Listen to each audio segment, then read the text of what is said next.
민수기 13장 1절부터 20절 말씀 함께 읽겠습니다. 이스라엘 백성들이 가데스 바네아에 도착을 합니다. 이곳은 이제 북쪽 브엘세바를 통해서 가나안 땅으로 들어갈 수 있는 굉장히 중요한 그런 곳입니다. 이제 가나안 땅을 목전에 두고 이스라엘 백성들이 가나안 땅에 들어갈 기대에 부풀어 있습니다. 그리고 이제 들어가기에 앞서서 사전 정탐을 시행하는데요. 시내산을 떠난 지 약 3개월이 지난 시점입니다. 그러니까 시내산에서 이곳 가데스 바네아까지 가나안 이제 초입까지 3개월 걸린 기간이에요. 그런데 우리가 잘 아는 것처럼 그 3개월 걸리는 그 거리를 이제 40년 광야에서 다시 돌게 됩니다. 그 결정적인 사건이 바로 이 가나안 정탐 사건이죠. 먼저 1절부터 3절 보시면 가나안 땅 정탐 명령을 하시는 하나님의 말씀이 나옵니다. 그런데 신명기에 보면요, 오늘 말씀에는 하나님께서 정탐을 명령하셨지만 신명기에 보면은 이 정탐을 백성들이 제안을 합니다.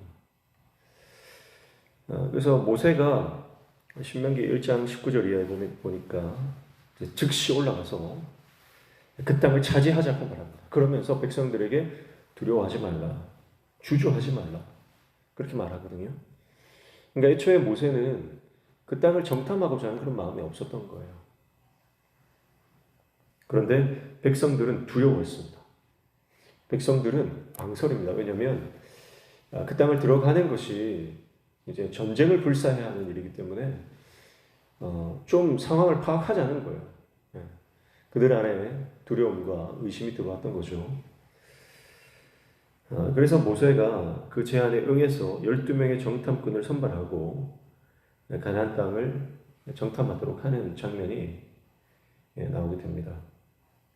자, 그러면 오늘은 이 민수기에서는요, 그 백성들의 제안을 생략해 놓고 있다, 이렇게 보시면 돼요. 그리고 하나님께서 명령하신 것은 백성들의 요구를 수락해 주셔서 그러면 이렇게 정탐해라, 그렇게 하는 장면이다, 이렇게 보시면 되겠습니다. 민수기는 이 가나안 땅을 하나님이 백성들에게 주신 선물인 측면에서 강조가 되고 있고요.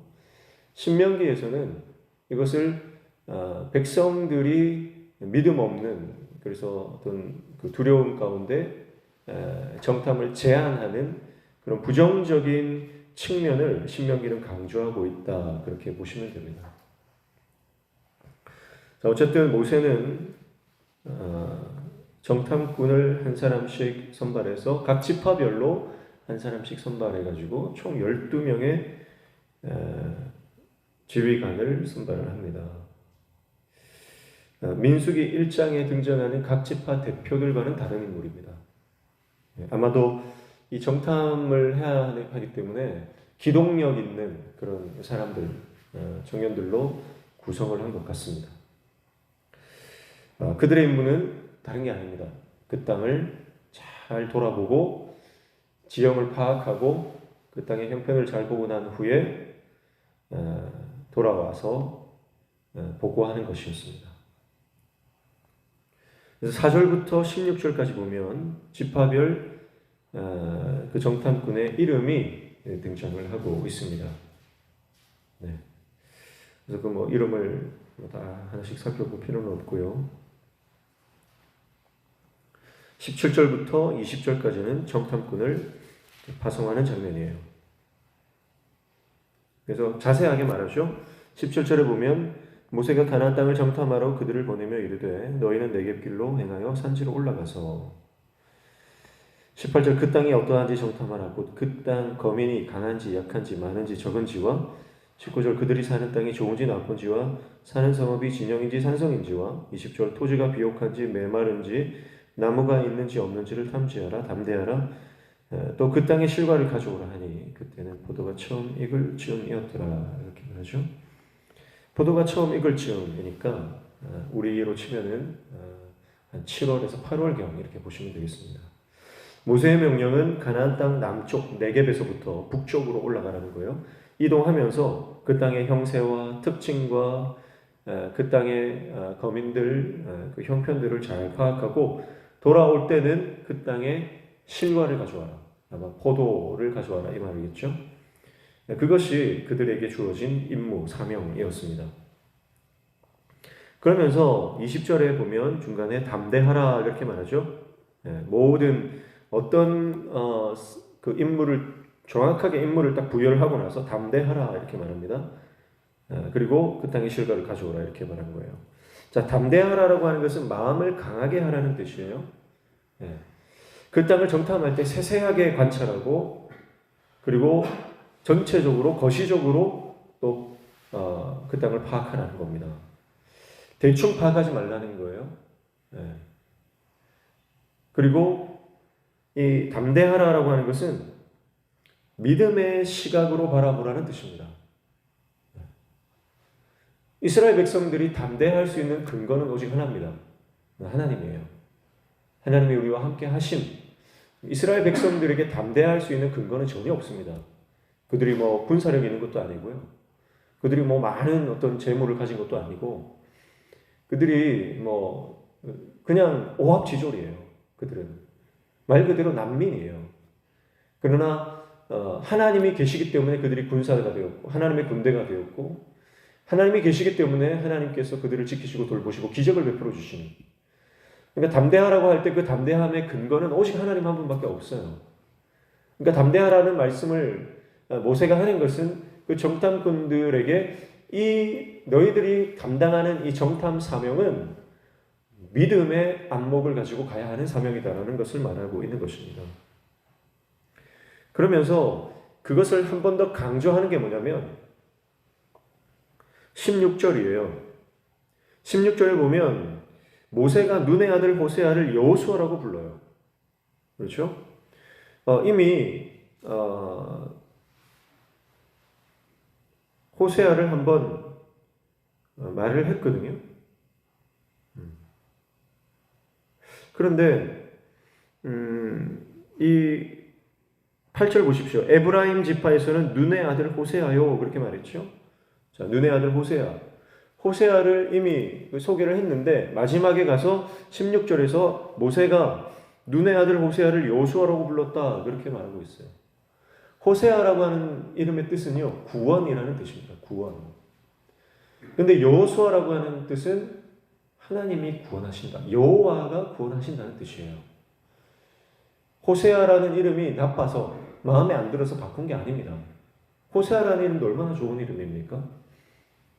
그런데 모세가 이스라엘 그 12지파별로 정탐꾼을 선발하고 그 12명을 다 한 명씩 호명하잖아요. 그리고 그 장면은 온 이스라엘 백성들이 보고 있는 장면이라고 볼 수 있겠죠. 그래서 마지막에 모세가 호세아의 이름을 여호수아라고 부르는 것은 이것은 굉장히 상징적인 행동이다 이렇게 볼 수 있는 거예요. 그러니까 지금 우리가 정탐하러 들어가는 너희들이 정탐하러 들어가는 이 일은 하나님의 일이라는 거예요. 분명히 하나님께서 약속하셨고 구원하셨고 하나님께서 우리에게 주시기로 한 땅이지만 이거 우리가 하는 거 아니라는 거예요. 여호와가 하신다는 거예요. 그래서 호세아를 여호수아라고 이름을 바꾸어 부릅니다. 모세가 하고 싶었던 말이 뭡니까? 그것은 이 일이 하나님의 일이고 하나님의 구원 사역이다. 그러니까 담대하라. 그렇게 말씀하는 거죠. 굉장히 다분히 의도적인 겁니다. 모든 지파 대표들과 모든 백성들 앞에서 이것은 하나님의 사역이다. 이 정탐에 필요한 것은 군사적, 실리적 어떤 그런 이성적인 안목이 아니라 이 정탐에 필요한 것은 신앙적, 영적 안목이 필요하다. 그 말씀을 하는 거죠. 그래서 담대하라고 하는 겁니다. 사랑하는 성도 여러분, 우리에게 주어진 어떤 약속의 하나님의 약속, 그 가나안 땅을 바라볼 때 우리에게 필요한 것은 하나님께서 우리에게 약속하신 것을 하나님이 이루신다는 믿음이에요. 그래서 우리는 믿음의 시야로, 믿음의 시각으로 그 땅을 바라봐야 됩니다. 그러나 우리는 그 땅을 바라볼 때에 철저히 인간적인 계산으로, 논리적으로, 이성적으로, 경험적으로, 내 고집으로 그 땅을 바라보는 경우가 많이 있다는 겁니다. 여러분, 그러나 내 시선을 버리고, 내 시각을 버리고, 하나님의 하나님 주시는 영적인 안목을 가지고 믿음으로 그 땅을 바라봐야 될 줄로 믿습니다. 그러니까 우리 눈으로 보면요, 답이 안 나오거든요. 우리 눈으로 보면 답이 안 나와요. 그러나 믿음의 눈으로 보면 하나님이 하시는 일들이 보일 줄로 믿습니다. 모세는 그래서 당부하는 겁니다. 여호수아의 그 호세아의 이름을 바꾸면서, 그리고 그들에게 담대하라고 선언하면서 그들이 믿음으로 그 땅을 정탐하기를 요청을 하고 있는 것이죠. 사랑하는 성도 여러분, 우리의 삶의 모든 형편, 모든 상황, 모든 문제 앞에서 믿음으로 하나님 하실 일들을 바라볼 수 있는 저와 여러분 되시기를 축복합니다.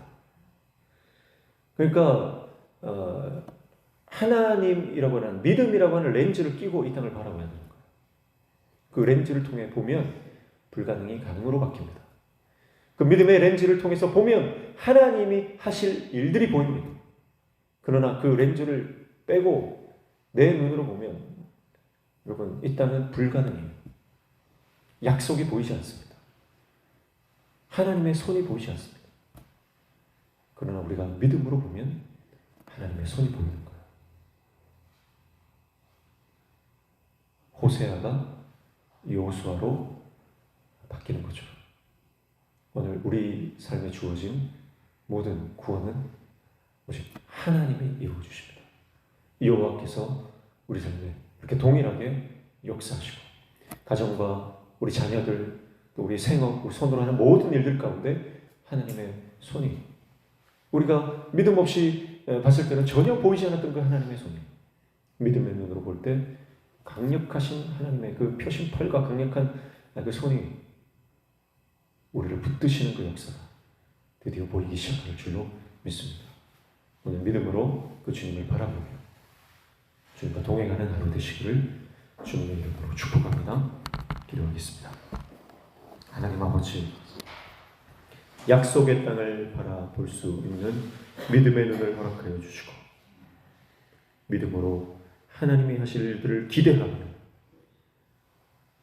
주님을 끝까지 바라볼 수 있도록 우리에게 믿음을 허락하여 주시옵소서. 오늘 이 아침에도 주님 앞에 나와 간구하며 기도하는 모든 기도의 제목들 들어응답하여 주시고, 우리 삶에 막혀진 문제들이 열려지는 형통의 은혜를 허락하여 주시옵소서. 예수님의 이름으로 기도하옵나이다.